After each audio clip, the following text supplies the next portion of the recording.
Welcome to the Sample Chapter Podcast, the show where authors read a sample chapter from one of their books. Here's your host, Jason A. Meiske. Hello, my friends. Welcome to episode 251 of the Sample Chapter Podcast. Hey, this is part 2 of our exclusive feature with Gary Morgenstein. Gary is back this week reading a sample chapter from book 3 of the Dark Depths series, A Dugout to Peace. And it's a great story. It's the conclusion to the series. This is a dystopian speculative fiction baseball story from the future after USA had lost World War III. But if you're a fan of all those genres, if you're a fan of baseball, you are in for a reading that's providing you not only an intricate look at all these genres, but also an intimate look at a little bit of the history of baseball. And it's really something. Like I said, it is being read to you by Gary, which is really cool. It is available December 5th, but you can pre-order it right now by clicking the link in the show notes. I've also got links in there for Gary's past episodes, which covers the other 2 books of the series. They're great episodes as well, so you can click there to find out more about the whole series.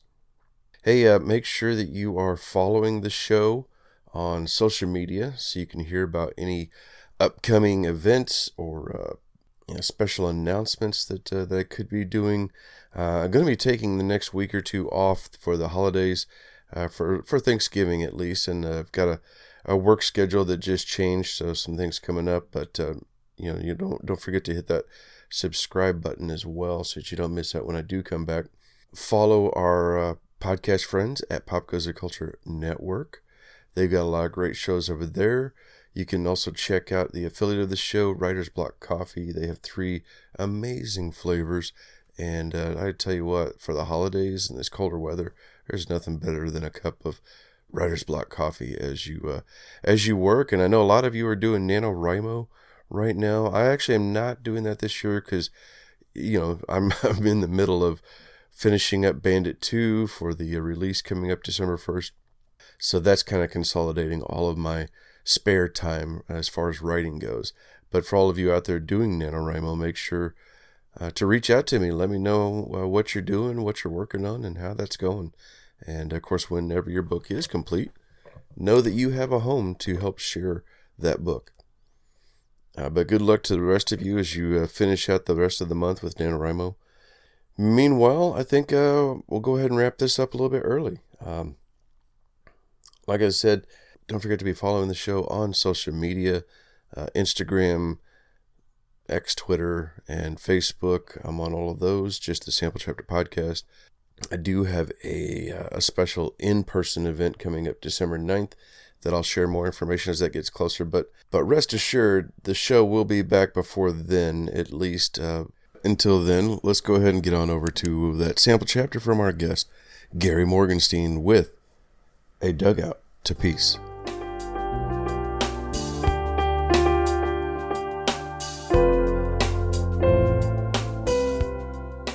Hello, Sample Chapter listeners. Hey, welcome back. This is part 2 of our feature with Gary Morgenstein. And this week we are going to be listening to a sample from A Dugout to Peace. It's book 3 of the Dark Depths book series, and it is the finale.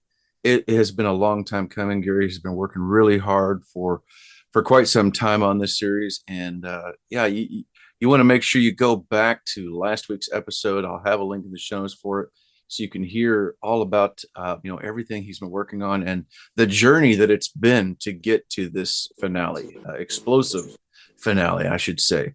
So without further ado, ladies and gentlemen, I'm going to hand the floor over to my guest, Gary Morgenstein, with A Dugout to Peace. Thank you so much, Jason. I'm going to now. This is A Dugout to Peace. This is the 3rd book in my trilogy, which begins in 2098 after America and the West has lost World War III to the Islamic Empire. Democracy is dead. America is surrounded, and it's a new government called the Family, run by by grandma, and it's kind of a progressive nanny state where religion is outlawed, patriotism is outlawed, but social media is also outlawed under the anti-narcissism laws. So you might want to think that all won't be so bad. Okay, so now the main character is Puppy Nedick. He was the star player, and he's kind of been the run through the storyline throughout the entire series. And he has been a refugee in the Islamic Empire, fleeing because he was accused of treason. And now he's back in America, and he's become the commissioner of baseball. And we are going to start in chapter 4. In the first scene, where Puppy is the commissioner of baseball. Puppy's first office, indoors anyway, was furnished as if by catalog. Straight back leather chair and a spotless desk with a tin cup of crisscross pens and pencils overlooking a new glass and oak coffee table with bland round coasters beneath sparkling purple mugs. The walls had not been so much painted as scrubbed. There wasn't a speck of dust until a baseball rolled out in greeting from beneath the couch. Have fun, we didn't, Ty and Mickey.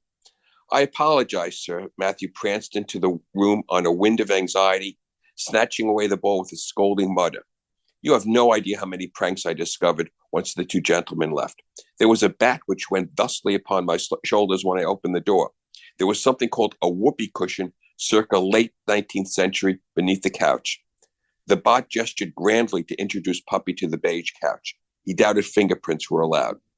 As well, I uncovered symbols of adolescent eroticism, which I will not mention until you and I are better acquainted. Matthew placed his hands on its hips and adjusted its slim black suit, the metal eyes fixed on Puppy, suddenly self-conscious about his blue cords and button-down white shirt.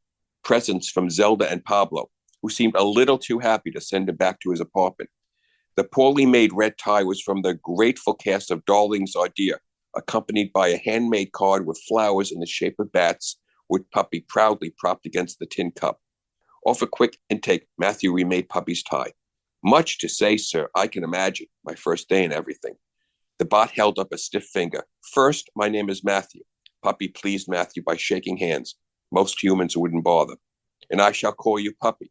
You are the commissioner, so it should be Commissioner Nedick. I'm still Puppy. What did the previous occupants of the office want to be called? Matthew rolled its eyes. Primarily commissioner, although Mr. Cobb preferred the Prince of Baseball. Mr. Mantle was a bit easier. Mickey, Mick, the Commerce Comet, but neither, shall I say, adhered to the gravity of the office as they should have. I'll try to bring a certain majesty, but I'm a pretty simple guy. Matthew's mouth flickered with metallic smugness. Before we get into the meat of the morning, is this outfit appropriate for you? The former commissioners amused themselves by selecting my wardrobe. They kindly dressed me as they felt I should dress, but I can change. I want you to be comfortable, Matthew. The bot did a quick pirouette, showing off the cut of the suit, which Puppy approved with a grin. Then let us move on from my minimal needs to yours as Commissioner of Baseball. May I be among the first to congratulate. Actually, after my friends Zelda and Pablo and their kid, you're the fourth to do so in person. Puppy's head still ached slightly from the waterfall of celebratory bourbon they'd poured down his throat last night. Not just for the job, but for the cloud lifting over all of them. Dear Puppy Nedick, the family is pleased to inform you that all outstanding charges of suspicious behavior have been dismissed. As of now, you are officially the Commissioner of Baseball. Welcome back to the family. Please visit Adea Donazzo, third cousin. Just like that. Matthew fussed about while Puppy skimmed his day on the oversized agenda on the desk, which the bot pointed out contained extra margins for any unanticipated needs. Those predictive abilities were superb. February 28th, 2099. Commissioner Puppy Nedick's schedule. 10 a.m. Sahidi Douglas, Radcaster of the Game of the Week, meeting per your request. 11 a.m. Discuss questions with Matthew. 12 noon, free time for thinking. 12:15 p.m. Lunch of choice. Matthew will provide menus 10 minutes previously. The prior occupants preferred Bill's Bagalini, excellent overstuffed AG meat sandwiches. 1 p.m. Welcome call with third cousin Adea Donazzo, to whom you report directly. 2 p.m. Meeting with American League Eastern Division owners. Briefing of outstanding issues to be provided by Matthew, and there are many. 3 p.m. Rest period, cocktails if necessary. Prior occupants preferred beer and soda pop. 3:30 p.m., retractable roofs in the Midwest for issues with Harmonic Construction, a newly formed bot company. Matthew to provide protocol for FB human meetings. 4:30 p.m., interview with Radcast Spotlight on baseball host Sandra Douglas, twin sister of 10 a.m. appointment Sahidi. Questions to be provided by Ms. Douglas beforehand. Matthew fretted over Puppy's frown. I did not want to burden you too much on the first day commission. I appreciate that. The prior occupants, you can call them Ty and Mick.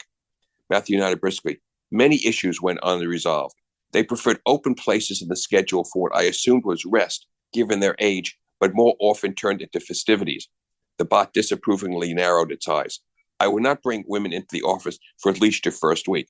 Puppy assured Matthew the sanctity of the commissioner's office would be preserved, and there was no reason to stockpile alcohol, though he might regret that decision. He was also trying to lose weight, so please limit the snacks.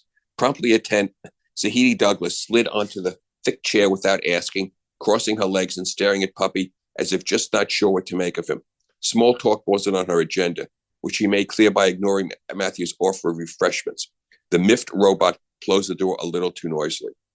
Puppy propped his feet on the coffee table, knowing he'd get a scolding for scuffling the glass, and stared back pleasantly.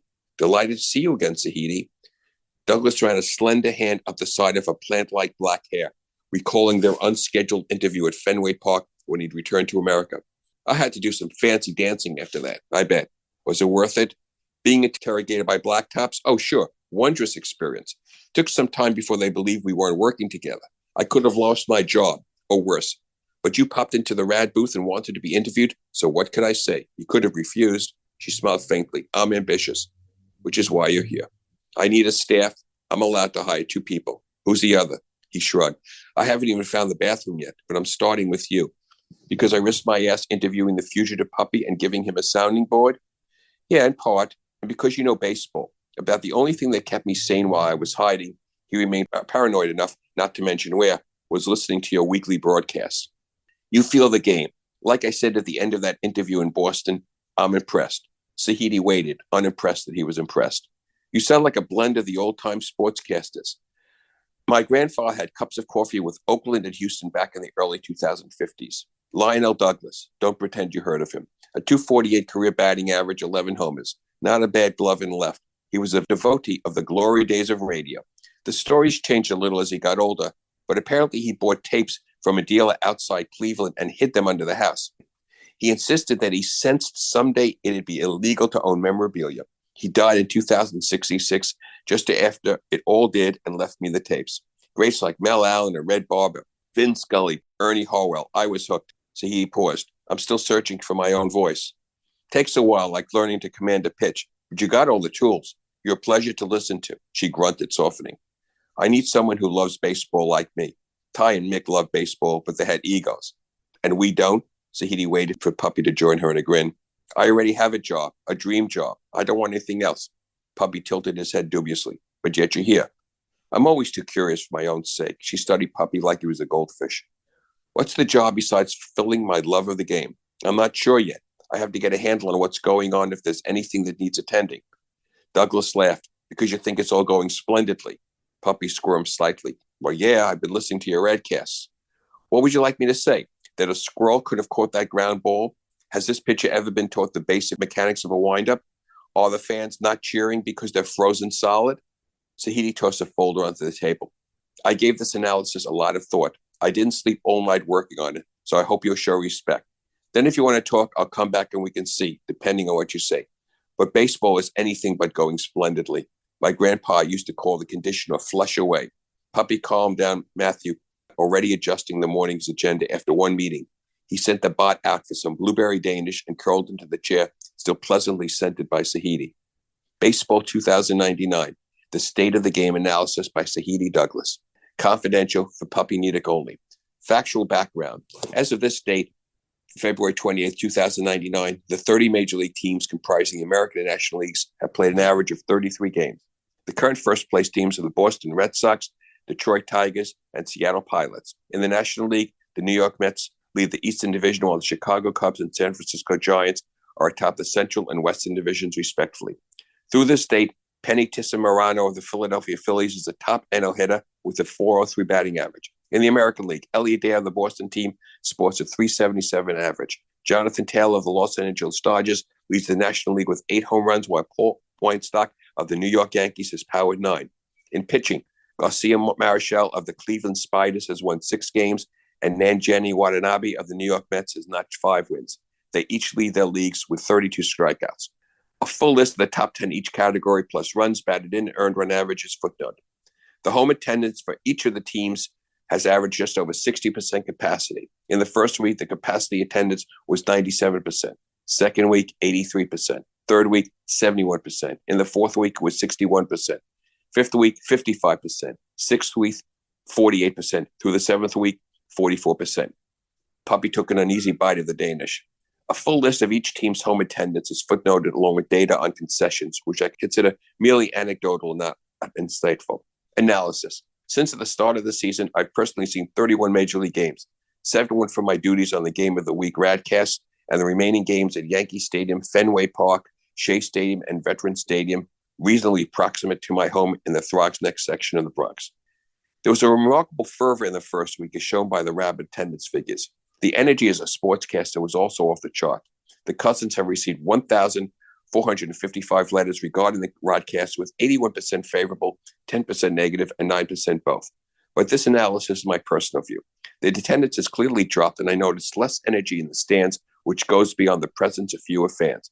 The excitement about the return of baseball across the country, building on the 2098 success, which I consider a success despite the terrorist attack at Yankee Stadium, has dwindled. Here are the reasons. The weather. I believe the season was rushed back before milder weather began in late March, early April for reasons other than the needs of the game. I'll speculate that the intensity of the new conflict with Islam persuaded the family to seek a way to distract the country. I also suggest that by giving face spots new positive roles in rebuilding the ballpark so quickly, they were preparing everyone for the introduction of the face spot human harmony laws. Smart kid, Puppy thought. But the weather is a serious factor. It's as if the family challenged baseball fans to brave the cold and rain and snow to see how much they really wanted baseball, or to make a case for them not wanting it enough, Puppy suddenly realized. The retractable roofs help, but fans still must get to the ballparks, and the covering is only activated at 42 degrees. I wear 2 coats when I'm announcing, even in an enclosed booth. The heating coils beneath the seats provide some comfort, but the blankets and igloo-like coverings don't belong in baseball, along with domes on retro stadiums. It's at variance at how baseball, good and mostly bad for nearly 70 years, has been perceived. Football fans happily embrace shivering during a game, not baseball. If you want to reach baseball fans, you must give them what they remember, or, since there hasn't been a real season since 2065, what they've been told by parents or grandparents. The game. I really hate being this honest, but I'm in deep already. The quality of play is not very good. This shouldn't be a surprise. There was no way baseball could be gone for 33 years except for the purposeful travesty of the Bronx Hawks and Bronx Falcons at then Amazon Stadium, and still expect quality. The fundamentals are very poor. I've been horrified watching undisciplined infield and batting practice. The managers and coaches are clueless. They don't understand any nuances, like bunting and the hit and run. There's often little reason why pitchers are taken out of games. There are growing issues with faulty equipment. Balls are easily misshapen.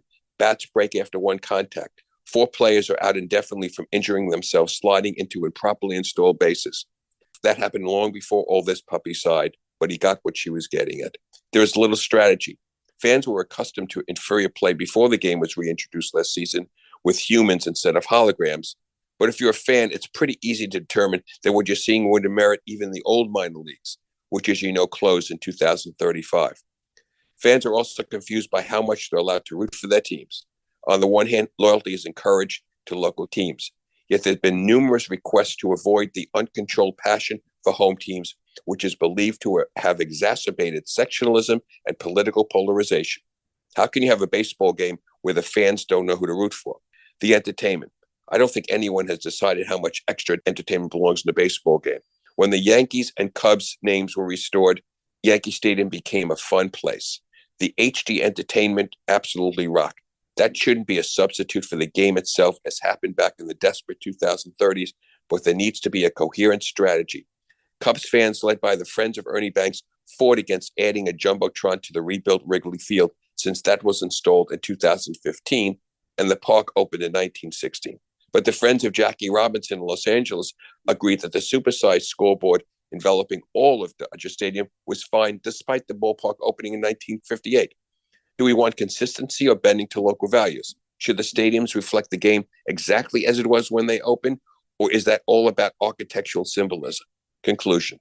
The most pressing and worrying aspect of the early trends of the 2099 season is whether the surge in interest in baseball had less to do with the game than the reassurance of its old-time values, reintroduced by Albert Chang when he became grandpa.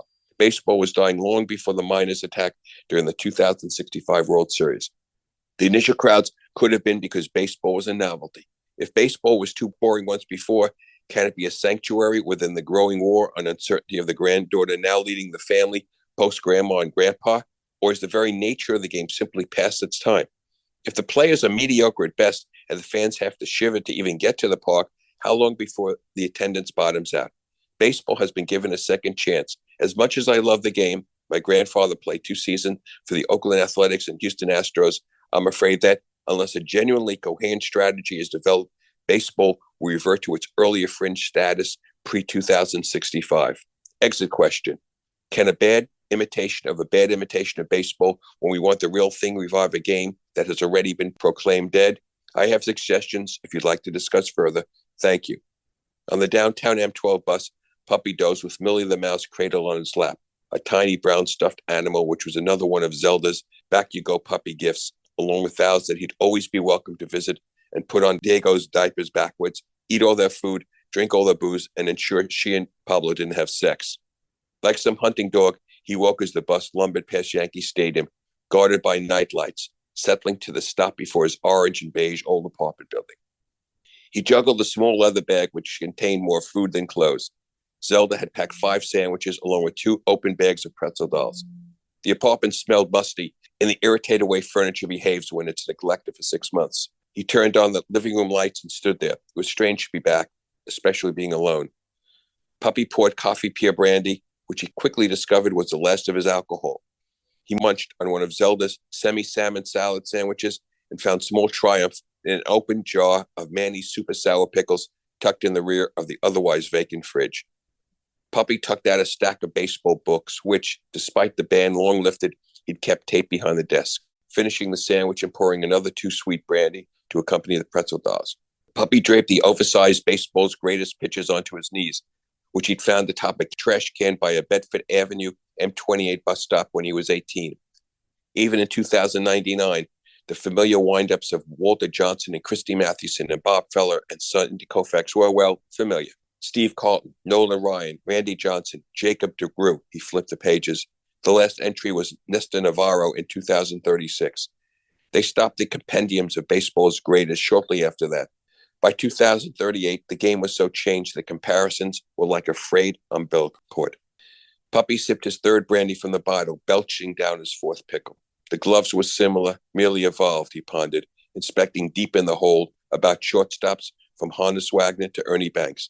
Bats as well, shoes, the game itself, the physicality all remained the same, 90 feet base to base, but the magic was lost. You need to believe that it was possible to hit a baseball traveling at 100 miles per hour with a reaction time of 0.8 seconds. How do you make a country believe in magic again, Puppy wondered, accepting he had no answer. Sahidi was right. The game was a novelty. Restoring it was like lifting a quarantine and releasing all kinds of pent-up emotions, such as the anger and shame at losing the war. But once the rush of sampling passed, you reverted with a snap of a rubber band. Maybe not a snap, but a slow wiggle. You could honor your past of baseball, America, Sahidi's grandfather, Mushy Lopez putting sensuality in his swing. But once you've honored the past, do you really want to live in it when the past led you directly to this present, surrounded by Allahs? Maybe baseball should have stayed dead, Puppy sighed. Maybe it should have been the one season, actually the 3-month experience at one stadium with just 2 teams as a memory play, nothing more. People always want more until they get it. Grandma had viewed baseball as a distraction from a peace plan with Abdullah as much as Chang had viewed baseball as a distraction from the new war. Even a child grows impatient over distractions and wants to move on. Maybe Clary also viewed baseball as a distraction. But from what? Damned if he was going to let that happen again, Puppy grimly smiled. Not until they see baseball the way it was meant to be. He dunked his pickle in Benito's dark brown mustard and offered Millie the Mouse the rest of the pretzel.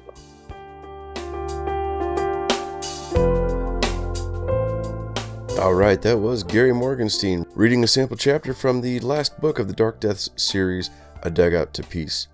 The pre-order is available right now. The book comes out December 5th, so make sure you click that link in the show notes for this book and the rest of them in this series.